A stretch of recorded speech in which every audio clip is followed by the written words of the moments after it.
¿Cómo les va? Muy buenos días. Exactamente la hora 11 en la República Argentina. Comenzamos orden del día.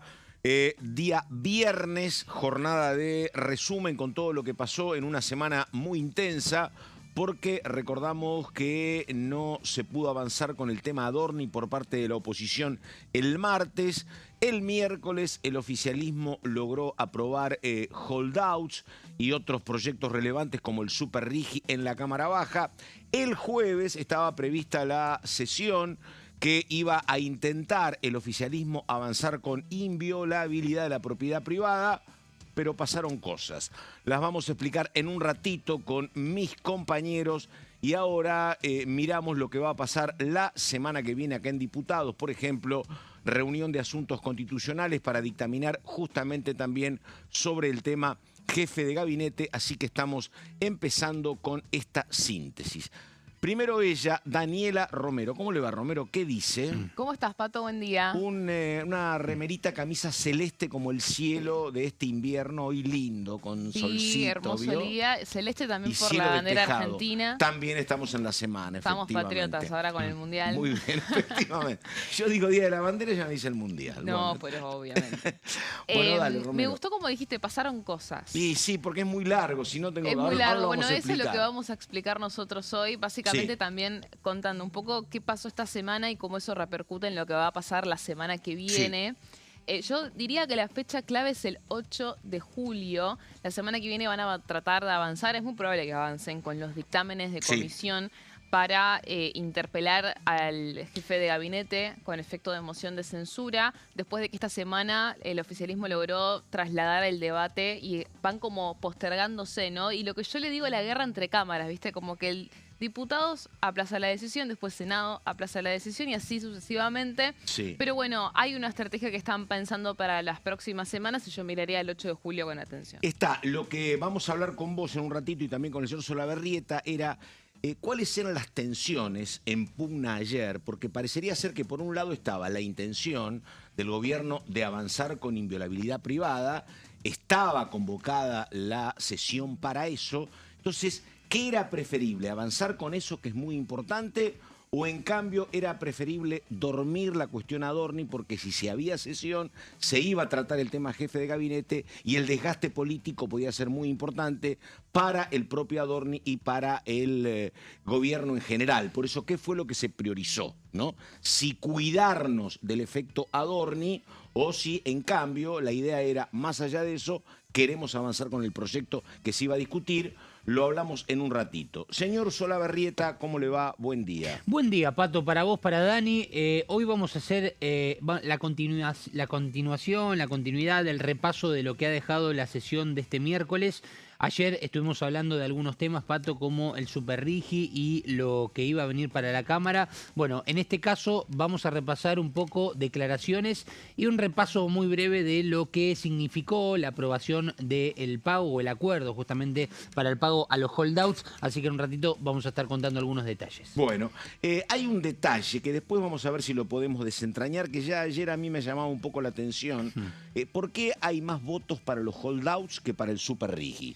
Pero bueno, nada, sí, después dale, en un ratito. lo ¿Y quiénes hablamos. son los 8? Sí. Porque me parece que hay 130 que votaron a favor de ambas cuestiones. Te lo cuento. Pero hay 8 que buscaron la puerta de salida cuando había que votar el Super Rigi. Sí. Vamos con los títulos y empezamos. Dale.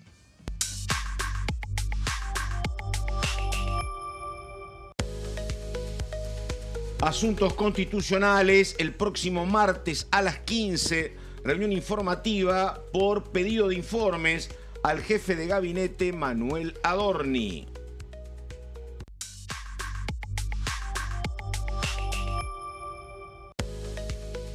Lo que decía Solabarrieta, holdouts, la Cámara de Diputados sancionó el acuerdo de renegociación del pago a los tenedores de bonos argentinos con 138 votos positivos y 98 negativos.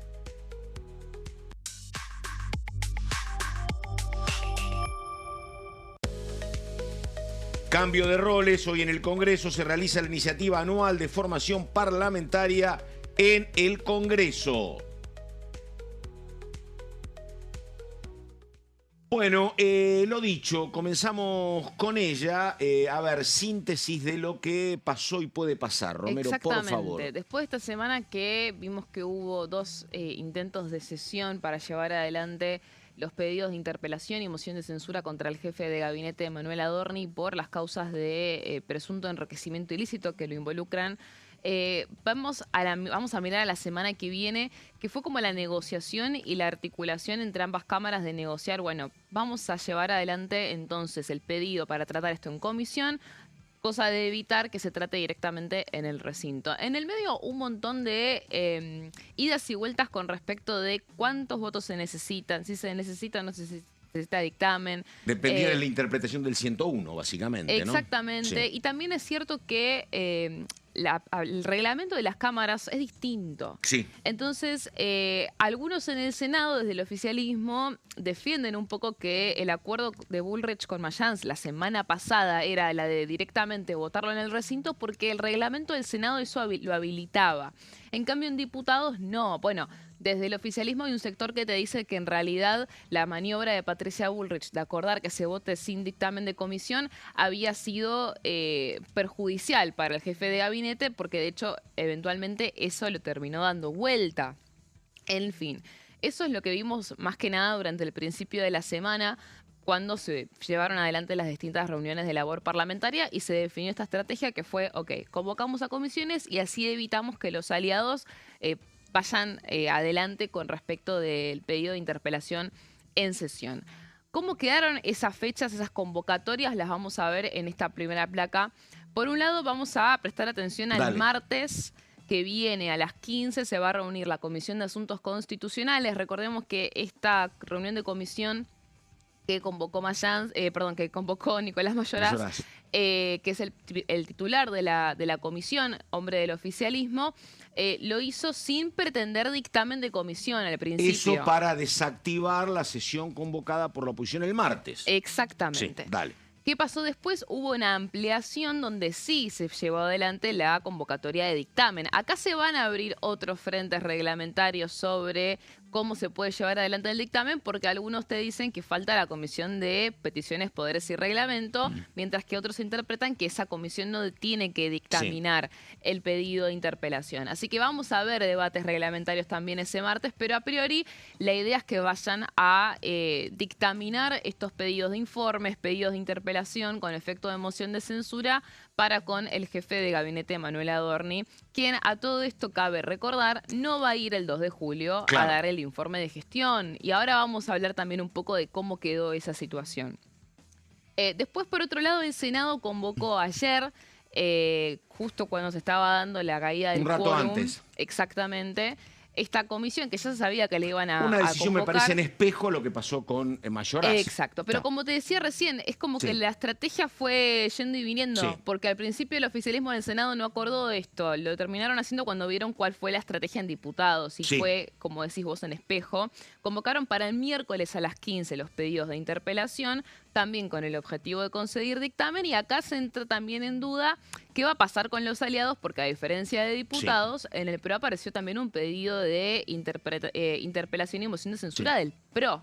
Y perdóname, y después vamos a otra cuestión que creo que es central, pero vos me decías algo hablando recién también, antes de empezar, me parece que el detalle de la renuncia de Esteban Bullrich también no es un detalle menor efectivamente, porque podrás responder que bueno, que no es un tema que influya directamente, pero me parece que sobre la decisión de senadores del PRO y diputados, me parece que tiene un rasgo relevante. Así obviamente que sí. Porque vemos que dentro del mismo PRO empezaron a deslumbrarse un montón de internas, ¿no? Sí, claro.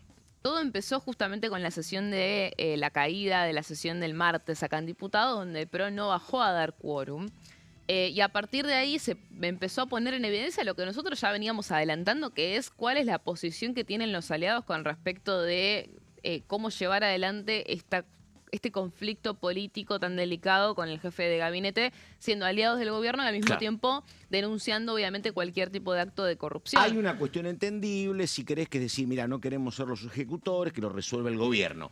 Pero siempre sos y serás el partido de la ficha limpia. Exactamente, y aparte ellos fueron muy duros con respecto contra el jefe de gabinete los primeros días. Claro. Y ellos ellos lo dijeron abiertamente, no es un secreto. Ellos dicen, nosotros estamos presionando, convocando con estos comunicados, con nuestros propios pedidos, pero con la esperanza de que eso haga que el Ejecutivo tome la decisión antes de llegar a la instancia de que la tome el Congreso. Eso vimos que no pasó. Republicanismo intermitente, lo han Claro, llamado. me gustó ¿Viste? tu Sí, definición. dale, sí, dale. Bueno, ese republicanismo intermitente generó muchísimos cruces. En el medio vimos que el propio presidente Javier Milei, en el acto de la Fundación Faro, criticó a Mauricio Macri. Sí. Y inmediatamente después de eso es que surge este pedido del PRO en el Senado de interpelación y moción de censura, y en el gobierno te lo reconocen como una contrarreacción del PRO a los dichos de Milei. Y después en el medio aparece la renuncia de Esteban Bullrich, que la justifica puntualmente por el tema de cómo respaldaron a Manuel Adorni. Entonces hay mucho en el medio y vamos a estar viendo ahora una declaración del PRO en el Senado que se distancia mucho de cómo está actuando el PRO en diputados. Es todo como una galaxia. Como que están convirtiendo, viste, en los radicales, que tienen como muchas aristas juntas. Eso te iba a decir, porque muchas veces hemos hablado acá, Pato, de cuál es el rol de Mauricio Macri, si es un real opositor o si acompaña pero al mismo tiempo critica. Y acá en diputados por ahora se ve el acompañamiento. Pero tiene un problema, ¿no? Macri. Macri se quiere diferenciar, pero sabe que cuando se diferencia, su votante no quiere que él se pelee con Milei. Su votante no quiere que se acerque de ninguna manera al peronismo. Son los límites que tiene el PRO hace rato, me parece. Bueno, y otro límite también de Macri tiene que ver con la influencia que pueda tener en el Congreso, ¿no? Claro. Porque en el Senado vimos que hubo dos que respondieron bastante bien a este alineamiento. Pero en diputados es muy difícil el bloque PRO. Lo vimos justamente esta semana por cómo actuaron. El PRO no dio quórum para el 23 en diputados. No. Para ayer, el jueves, en el Senado, sí dio quórum. Sí, exactamente. Y de hecho criticó un pacto, cuestionó, dio a entender un pacto entre el oficialismo y el peronismo por no haber dado quórum a la sesión del jueves. Vamos a entrar en eso viendo la próxima placa. Porque, ¿qué pasó en el Senado? En el Senado fue todo muy confuso porque fue una decisión de último momento, Pato. Vimos que el peronismo no estaba dando quórum para la sesión, entonces Patricia Bullrich tampoco quiso dar quórum y ella la excusa que puso es: si el peronismo no da quórum, nosotros tampoco. Ahora, ¿cuál es la gran ironía de todo esto? Era una sesión que era convocada por el oficialismo. ¿Por qué iba a dar quórum el peronismo? Claro. Siempre se supo que la intención de José Mayans era justamente poner en consideración la cuestión referida a la interpelación y moción de censura apenas empiece la sesión, pese a que estaba pensada para aprobar propiedad privada y también darle ingreso a pliegos judiciales. Siempre se supo que iba a pasar eso. ¿Qué te decían desde el gobierno? Bueno, nosotros vamos a plantear esto vamos a convocar a la comisión y vamos a pedir 2/3 si lo quieren tratar en el recinto. Y supuestamente habían tenido acuerdo con los aliados en ese sentido, no llegaban al número de los 2/3 desde la oposición, por ende el tema iba a pasar, pero después se podía avanzar con el resto de los proyectos. ¿Qué pasó en el medio? Primero la interna de Adorni con Bullrich con respecto de muchas cosas, pero puntualmente lo que pasó esta semana fue esta comunicación que el gobierno vio como errónea sobre que el ministro estaba dando de baja o cancelando el informe de gestión del 2 de julio. En realidad eso no fue una mala interpretación en conjunto, porque fue algo que avaló la Casa Rosada a pedido de Patricia Bullrich, entendiendo que los senadores no quieren que el jefe de gabinete vaya a dar su informe de gestión. Por ende, le mandaron 3 preguntas. El plazo se vencía el propio jueves, o el miércoles, si no me equivoco. Entonces, al no tener preguntas, habían 2 posibilidades. Que el Senado nunca convoque a la sesión, por ende, como el Senado tiene que convocar a la sesión del informe de gestión, le corresponde a ellos, el jefe de gabinete se pone a disposición y después el Senado lo tiene que definir. Entonces, era o no convocar la sesión, o convocarla para otra fecha, o que venga el jefe de gabinete el 2 de julio, presente el informe de gestión, es por escrito, y se vaya y no haya ningún tipo de sesión y exposición como es lo que está tratando de evitar el gobierno. Lo que pasa, Romero, a ver, pregunto y además es parte información que tengo. Por supuesto que hay milagros. ¿Cuál es el milagro? Que el gobierno en el medio de este lío haya podido sesionar el miércoles y votar el superrigi en el Congreso, en diputados, en el medio del enorme problema que hay con el jefe de gabinete. Puede haber excepciones, pero me parece que también lo que hay es como una constatación por parte del oficialismo y los aliados, básicamente en el Senado, también en diputados, que si el tema Adorni no se resuelve de alguna manera, avanzar con leyes en el Congreso es complicadísimo. Entonces le están diciendo, mirá, vos querés que avancemos en el Congreso, resolvamos este tema. Si este tema no se resuelve, puede haber una excepción como la del miércoles, pero todo es cuesta arriba. Y... no sé si tiene la misma interpretación en Balcarce 50, pero esto es lo que pasa acá con el oficialismo y con los aliados. Ellos festejaron en el gobierno que justamente lo que pasó en diputados es destrabar esa parálisis legislativa. Claro. Pero ¿qué pasa en el Senado? En el Senado, como tenés esta interna también que te estaba mencionando, hay una realidad que es que a la jefe de bloque del Senado tampoco le resulta agradable, por decirlo de alguna forma, que esté el ministro del Interior, Diego Santilli, el secretario de Asuntos Estratégicos, Ignacio de Witt, en el Senado negociando, cuando ella eso lo ve como su terreno. En el medio Adorni convocó a reuniones con los senadores.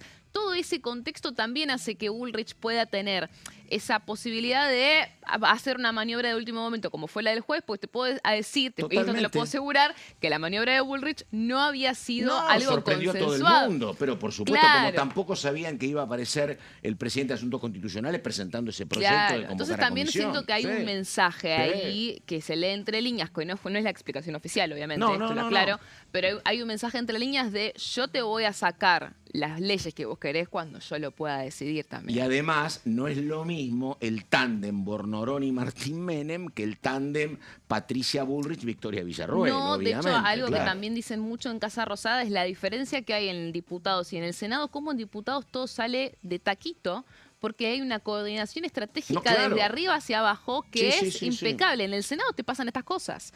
Entonces... Hasta te digo, la relación con Cristian Ritondo es mejor que la relación que pueden tener con el jefe del bloque del PRO, me parece, en el Senado. Bueno, vamos a ver que también pasa eso, porque justamente, ¿qué pasó en el medio entre la caída de la sesión de diputados y la caída de la sesión en el Senado?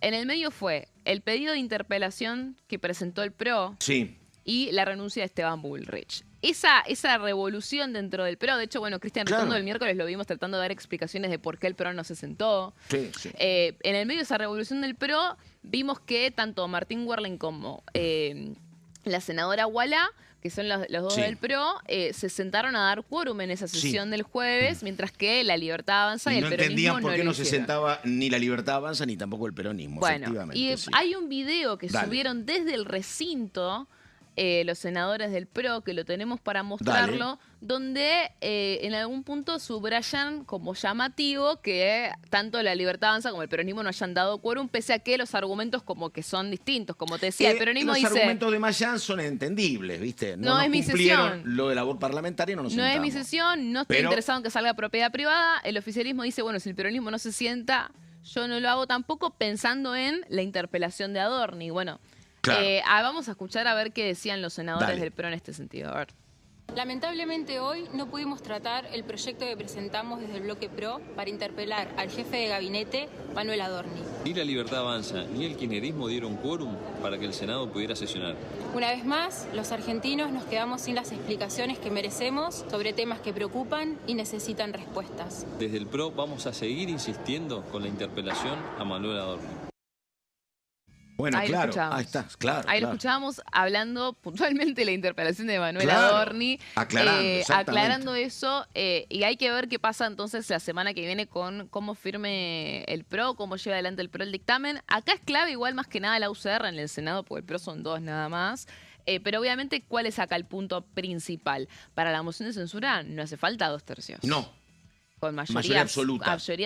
37 senadores. Entonces, el peronismo ve ahí, ¿qué va a pasar? ¿El peronismo va a votar con el PRO la moción de censura contra el jefe de gabinete? Eso también es algo que puede llegar a tener un costo político importante para el PRO. Entonces, están en un lugar muy incómodo los aliados. Eso es una realidad. Fíjate que esto está grabado alrededor de las 11 de la mañana, me parece, porque estaba ahí a 11, 11 y media, bueno, es el mismo momento en el cual se conoce el texto de renuncia en las redes de Esteban Bullrich. Exactamente.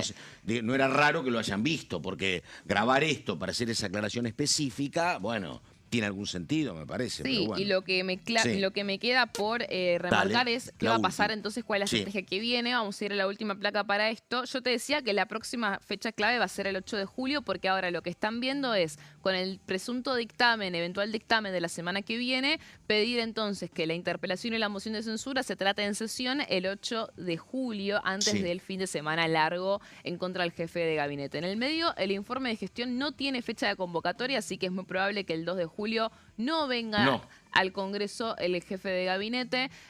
Hay que ver si Ahí trasciende. si querés es una victoria de Bullrich también, ¿no? Si Pero no es que viene. fue algo que Claro. consensuaron, Sí, porque sí, lo que claro. ellos plantean en el gobierno es son los senadores los que no Claro. quieren que yo vaya. Ellos son los que cancelan Los que no virtualmente. preguntan. Lo que no preguntan. Sí. Hay que ver si trasciende algún informe por escrito, o de última Sí. el 2 de julio, pero si no hay sesión convocada no va a asistir el jefe de gabinete.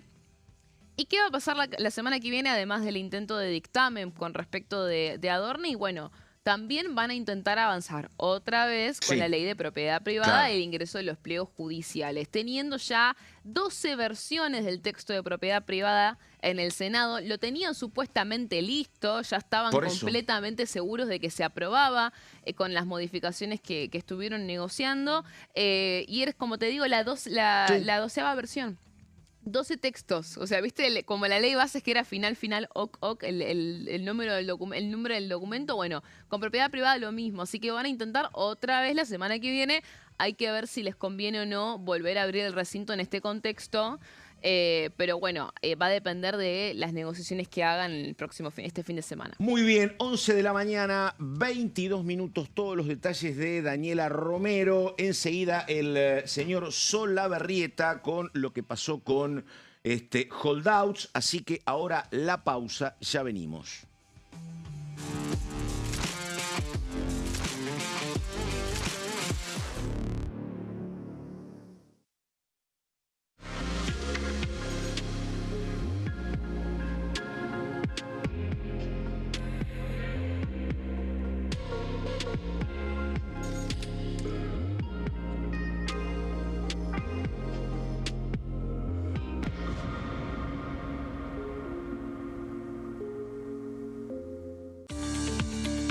Leyes en un minuto. Régimen de incentivo para medianas inversiones. El Gobierno Nacional reglamentó el RIMI, un nuevo régimen diseñado para las pymes. El objetivo es apostar por la innovación, el crecimiento y la creación de empleo. Enmarcado en la Ley de Modernización Laboral, el RIMI fortalece la producción local y dinamiza las economías regionales. El nuevo sistema ofrece previsibilidad y beneficios fiscales clave para fomentar inversiones tales como devolución acelerada de IVA, estabilidad normativa, reducción en la alícuota de ganancias y exenciones para importar bienes de capital. Fomenta inversiones en sectores estratégicos. Esto significa generar condiciones favorables para cualquier pyme que desee adherirse a este sistema. El régimen se adapta al tamaño de cada empresa con escalas que comienzan en los $150.000 de inversión.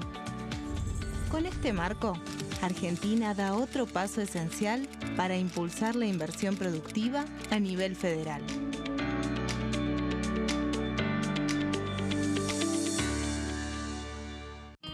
El sarampión es una enfermedad viral altamente contagiosa. Que no juegue con tu hijo. Puede poner en riesgo especialmente a menores de 5 años no vacunados. Ante la aparición de fiebre y manchas rojas en la piel, consulta de inmediato con un médico. La vacuna es la única forma de prevenirlo y es parte del calendario nacional de vacunación. Es segura, gratuita y está disponible en vacunatorios, centros de salud y hospitales públicos del país. Vos ya tenés esta vacuna, dásela a tus hijos. Elegí prevenir.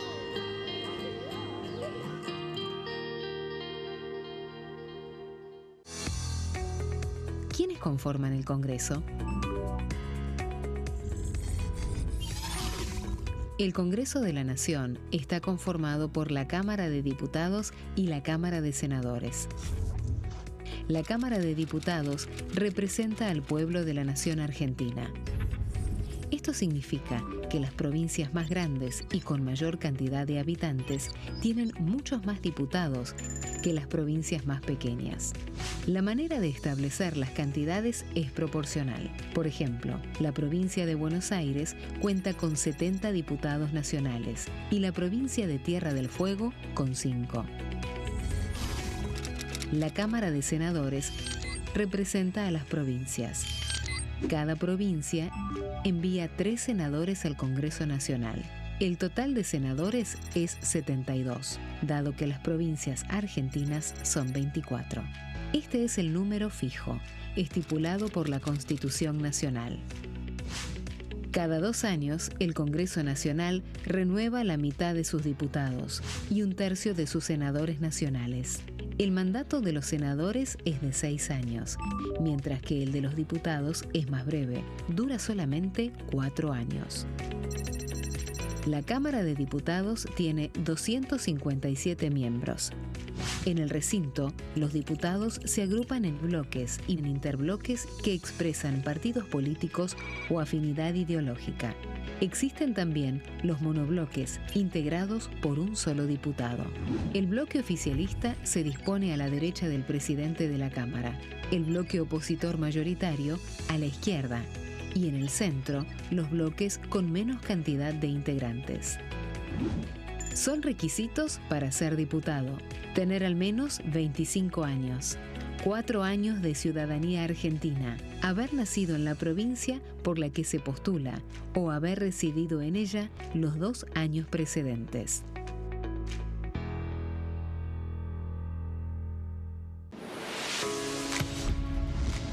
¿Cómo funciona el Congreso? Las sesiones son el espacio donde los diputados debaten proyectos de ley para su aprobación, modificación o rechazo. En una misma sesión pueden tratar varios proyectos de ley. Las sesiones ordinarias comienzan el 1 de marzo, cuando el presidente de la Nación inaugura el periodo ante la Asamblea Legislativa, y se extiende hasta el 30 de noviembre. El Poder Ejecutivo puede convocar a sesiones extraordinarias o prorrogar las sesiones ordinarias. La sesión es dirigida por el presidente de la Cámara de Diputados, que administra el uso de la palabra y las distintas instancias del funcionamiento.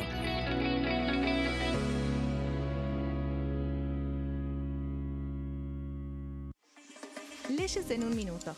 Acuerdo Mercosur-Unión Europea. Este acuerdo surge luego de 25 años de negociaciones entre ambos bloques y fue ratificado en diputados con 203 votos a favor, 42 en contra y 4 abstenciones. Gracias a esta ley, se crea una de las zonas de libre comercio más grandes del mundo, alcanzando a casi 800 millones de consumidores. En un contexto de fragmentación económica, funciona como una alianza estratégica de cara al futuro. Los puntos más importantes del acuerdo son: la eliminación de impuestos y aranceles de importación, lo que facilita el comercio bilateral y la cooperación técnica entre ambos bloques. El acuerdo no se limita a bienes físicos, sino que también incluye regulaciones sobre servicios, propiedad intelectual y desarrollo mutuo. Además, establece un mayor acceso al mercado europeo para productos como carnes, vinos y agroindustria. Adicionalmente, contempla el ingreso de maquinaria y vehículos de origen europeo. Tras ser aprobado por el Congreso, Argentina y Uruguay se convirtieron en los primeros países del Mercosur en ratificar el acuerdo. Este acuerdo consolida una alianza comercial estratégica entre ambos bloques.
Bueno, estamos en orden del día, viene el señor Solaberrieta en un ratito, pero vamos a imágenes de lo que está aconteciendo justamente con el Congreso, actividades, la iniciativa anual de formación parlamentaria, cambio de roles.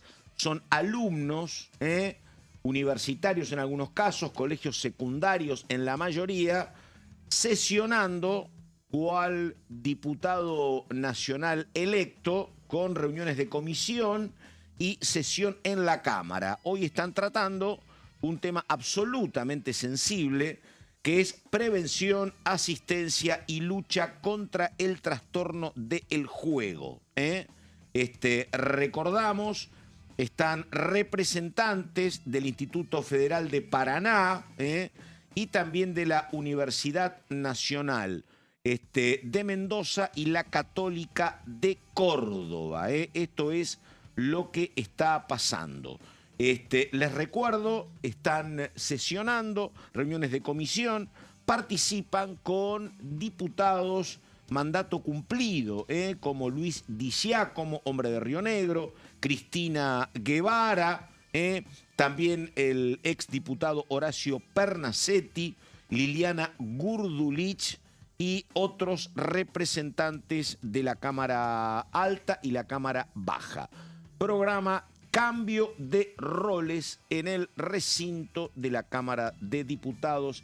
Empezó ayer y termina hoy.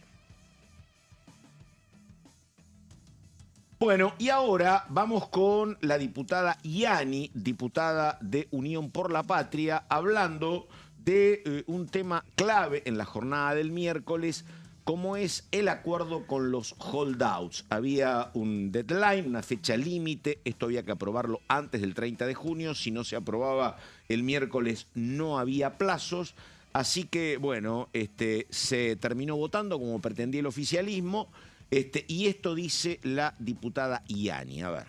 Respecto al pago de esos fondos buitres que no quisieron acordar, y esto lo tenemos que decir porque es parte de nuestra historia, de nuestro país, cuando Néstor Kirchner y Cristina Fernández de Kirchner como presidentes acordaron, ¿no?, en este marco de negociar esas deudas con fondos extranjeros y que ellos no quisieron acceder a ese acuerdo. Bueno, hoy siguen carancheando desde afuera y este gobierno nacional les quiere dar la potestad de llevarse los recursos de nuestro país en una deuda que es totalmente ilegal.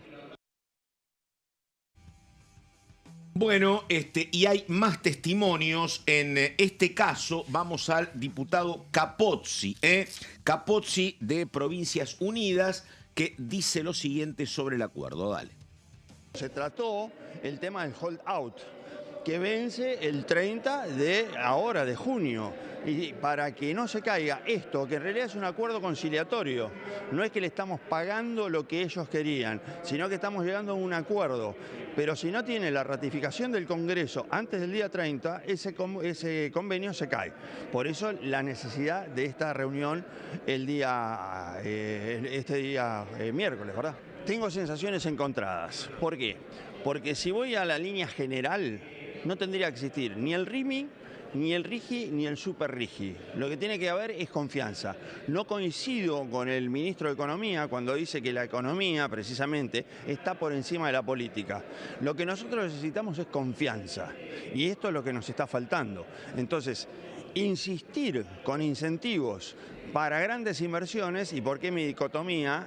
Es que yo vivo en una provincia y represento al pueblo de una provincia que es Río Negro, a donde el Super RIGI es muy importante económicamente porque representa inversiones de más de 20.000 millones de dólares.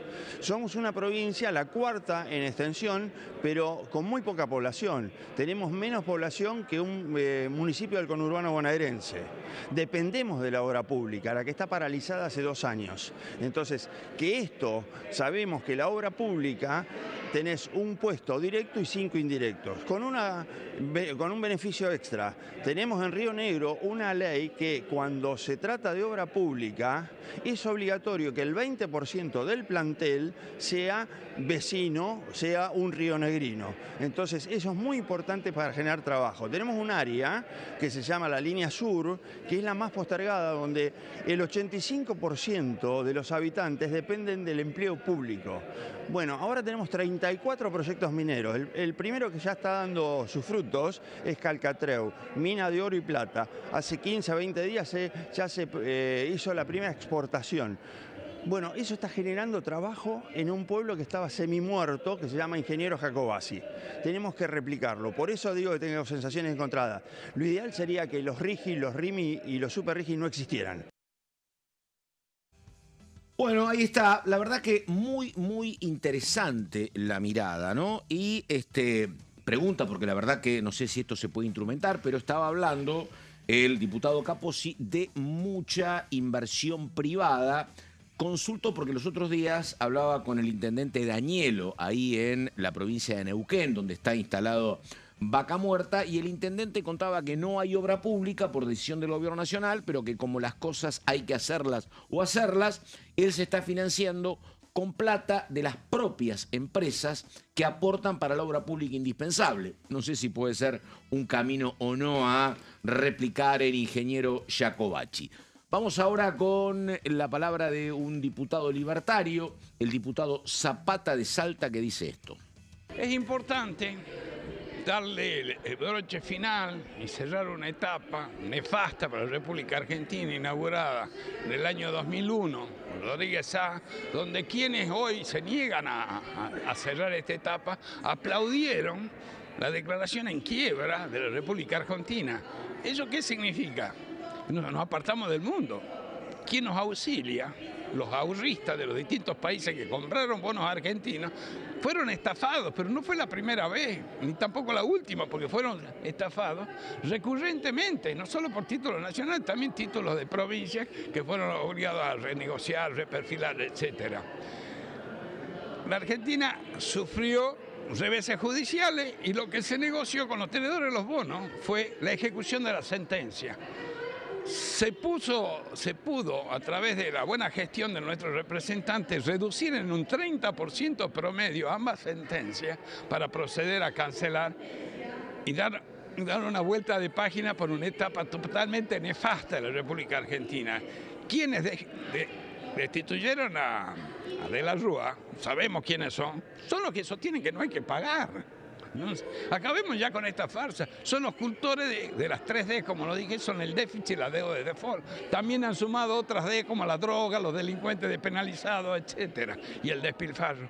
Pero no tenemos que volver al mundo. Tenemos que sacarnos ese mote de estafadores. A mí no me gusta recorrer el mundo o salir de mi país o que mi hijo que vive en Francia, cuando hay una conversación de tono de política económica, de destino de inversión, digan, no, en Argentina no se invierte porque son estafadores. No estamos corrigiendo eso para que la historia, ¿no es cierto?, juzgue las acciones negativas de todos estos gobiernos que se enriquecieron, muchos de ellos están condenados, pero tenemos que dar un quiebre a ese. Yo quiero un país vivible que progrese para mis nietos y mis bisnietos. Ahí estamos, destituyeron, dijo el diputado a Fernando de la Rúa. La verdad que los hechos cronológicos de la historia marcan otra cosa, era una mirada de algunos sectores, pero bueno, la verdad que en todo caso para hablarlo con el diputado Zapata en algún momento, pero bueno, yo no había escuchado esta manera de calificar el fin del gobierno de la Alianza en el 2001. Vamos con el señor Solabarrieta y los holdouts. A ver. Bueno, Pato, a ver, el miércoles aquí en el recinto de diputados, justamente la Cámara Baja aprobó este acuerdo que vos muy bien decías que a diferencia de lo que fue la aprobación del Superrigi, tuvo 8 votos más en comparativa en cuanto a los votos afirmativos, que ahora te lo voy a explicar un poco, aunque algo anticipaba el diputado Sergio Capozzi que escuchábamos recién en la nota que le realizábamos en el medio de la sesión. Pero vamos a explicar brevemente de qué estamos hablando, ¿no? Básicamente porque estamos hablando de un acuerdo para pagar una deuda con los holdouts, y ahí lo estamos viendo, es lo que aprobó el Congreso Nacional, que debía autorizar justamente este acuerdo para pagar 171 millones de dólares a los holdouts, en este caso una deuda que corresponde a bonos argentinos que quedaron en default tras la crisis del 2001. Por eso se habla de una deuda pendiente de hace tantos años. El entendimiento también trata de cerrar litigios iniciados en tribunales de Estados Unidos, es decir, que le evita a la Argentina que continúe con estos juicios que le pueden llegar a generar un costo económico muy importante por el hecho de no pagar, por los intereses que esto genera y demás. Vamos a ir a la siguiente placa para ver en detalle, básicamente, ¿quiénes son los que reciben este pago? Estamos hablando de Bainbridge, que recibirá justamente este holdout 67 millones de dólares, y Attestor Bail Master Fund, que recibirá 104 millones de dólares. Por eso el monto del cual estábamos hablando son estos dos grupos, y el acuerdo contempla una reducción cercana al 30% sobre las sumas reclamadas, que es un poco lo que atesoraba, lo que mencionaba como algo muy positivo Carlos Zapata, y un poco creo, Pato, que acá está el fuerte de por qué el gobierno nacional se pone también la mochila, en este caso, de decir, bueno, estamos arreglando no solamente una deuda de hace tantos años, sino además con un descuento bastante importante en este pago. Vamos a ir a la siguiente placa, donde vemos los últimos detalles antes de adentrarnos en la cuestión más legislativa de lo que sucedió en el recinto, y a despejar algunas dudas respecto a el número de los votos favorables. Bueno, ¿por qué es importante este acuerdo con los holdouts? Bueno, básicamente porque cierra este conflicto histórico con reclamos pendientes vinculados al default argentino en el 2001, evita nuevos litigios y además justamente apunta a evitar o a frenar medidas judiciales y embargos en el exterior.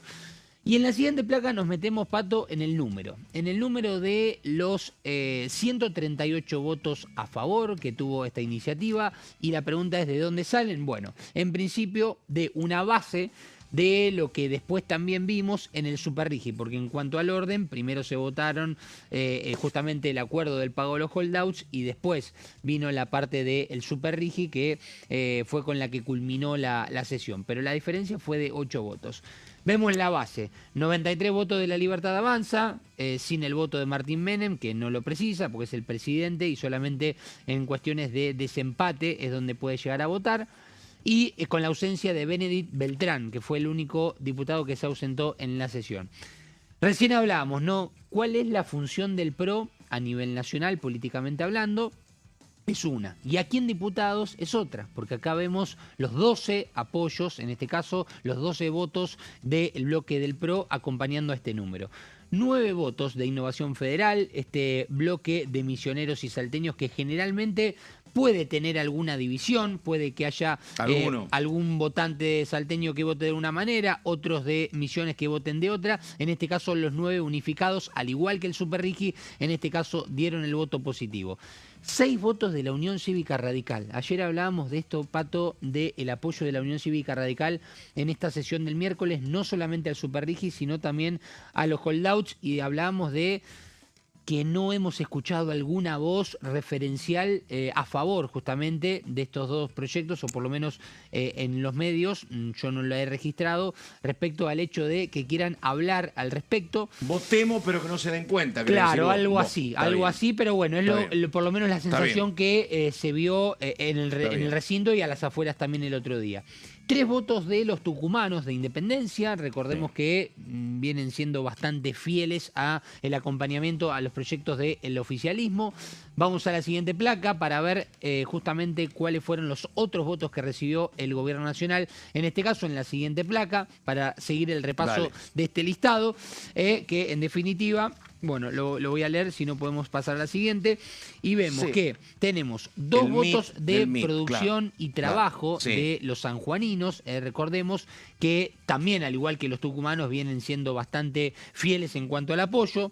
Un voto de Karina Banfi de Adelante Buenos Aires, Radical, de origen dale. radical, Sí. pero que no pertenece al bloque de la Unión Cívica Radical, juega por su cuenta con este bloque. Karina Maureira de la Neuquinidad con un voto importante y José Luis Garrido por Santa Cruz. José Luis Garrido, recordemos que fue uno de los diputados protagonistas porque en líneas generales, en cuanto al acompañamiento que viene recibiendo el gobierno nacional por parte de Garrido, dijo, bueno, me parece que nos tenemos que sentar a charlar algunas cosas porque puede ser la última vez que cuenten con mi voluntad en general, no por un proyecto en particular, ni siquiera estoy hablando de los holdouts. Y acá viene el gran tema, Pato, porque tenemos en la última placa, si es que podemos ponerle, si no, lo contamos, no hay problema. Son los 8 de ¿Cuáles Provincias son esas Unidas 8 diferencias que hubo con... que votaron los holdouts y no votaron el Super Rigi? Claro, exactamente, que no votaron el Super Rigi y acá tenemos.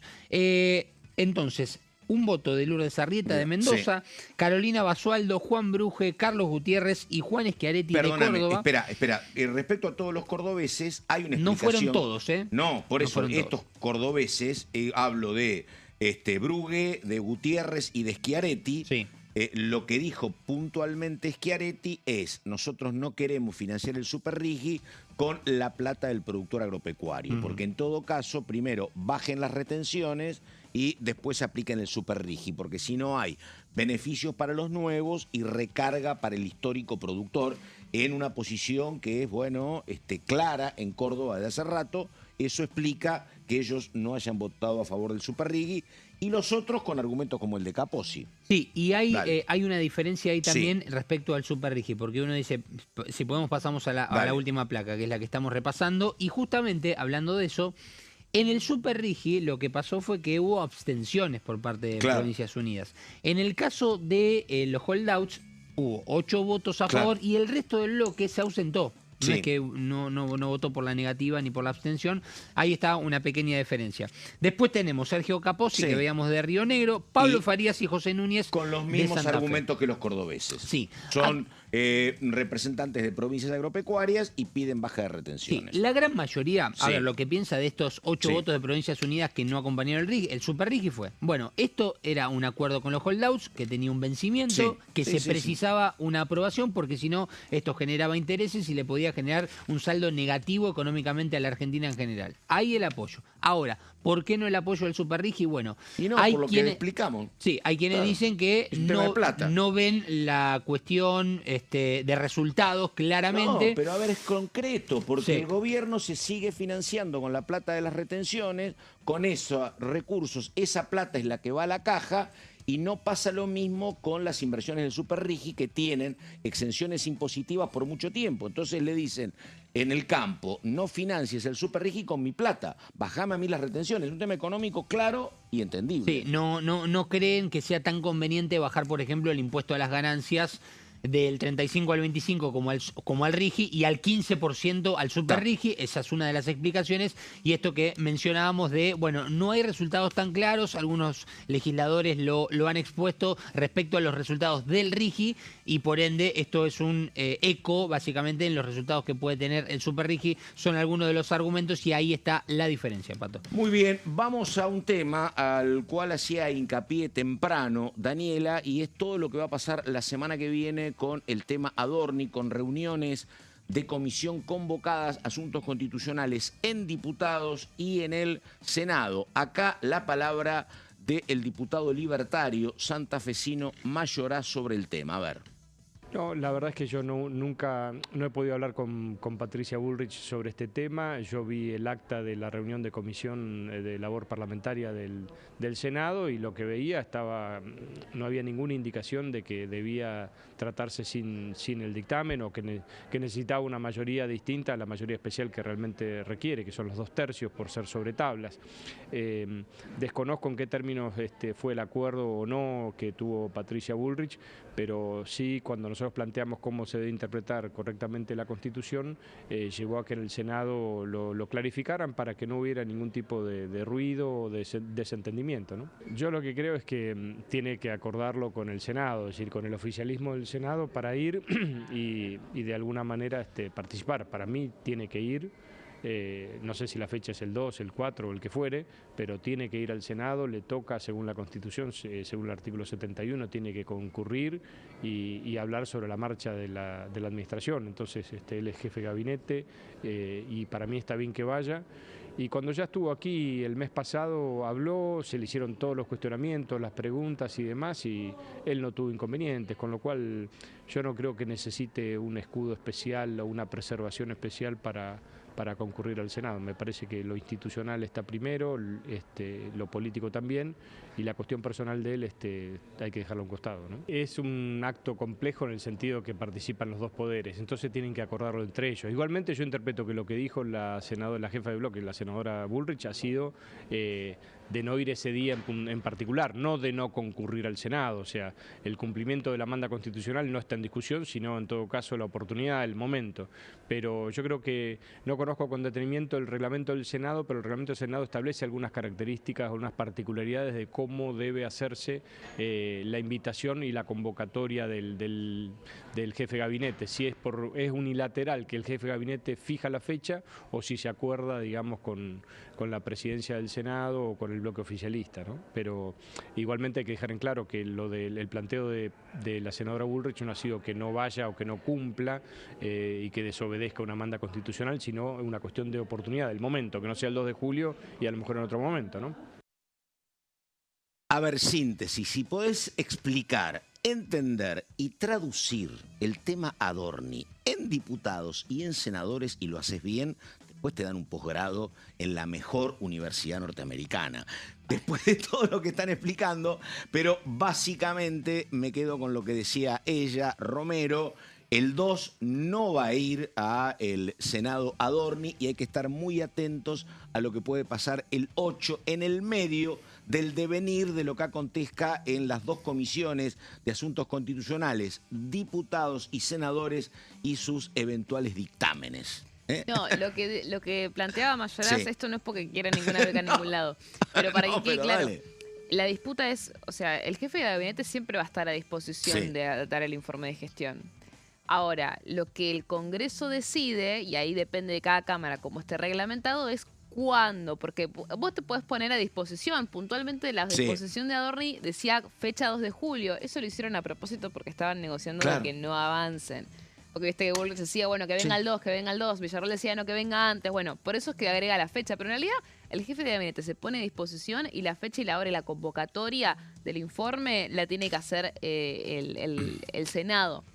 De ahí justamente que no haya convocatoria para el 2, por ende no va a haber informe de gestión. Exactamente. Y ahí está bueno, vos interpretás quién lo cancela. Adorni, que no va porque decide no hacerlo, o es el Senado que cancela porque no le manda preguntas y porque no le interesa que vaya. Bueno, y ahí está la disputa y la puja de y una propia evaluación en el Ejecutivo, donde recordamos que hay otro dato central en las últimas horas, es que, bueno, el rol que tenía Adorni como vocero es un rol que se termina, hay un nuevo vocero que se está presentando en este momento y que el martes da conferencia de prensa, así que habrá que ver también esa cuestión cómo se sigue mirando, ¿no? Sí, a ver, el jefe de gabinete puede nunca más rendir un informe de gestión así como lo conocemos en el recinto, porque tiene el antecedente de Marcos Peña, lo puede seguir mandando por escrito de acá en adelante, así que tranquilamente si no lo quieren exponer pueden evitar esas sesiones.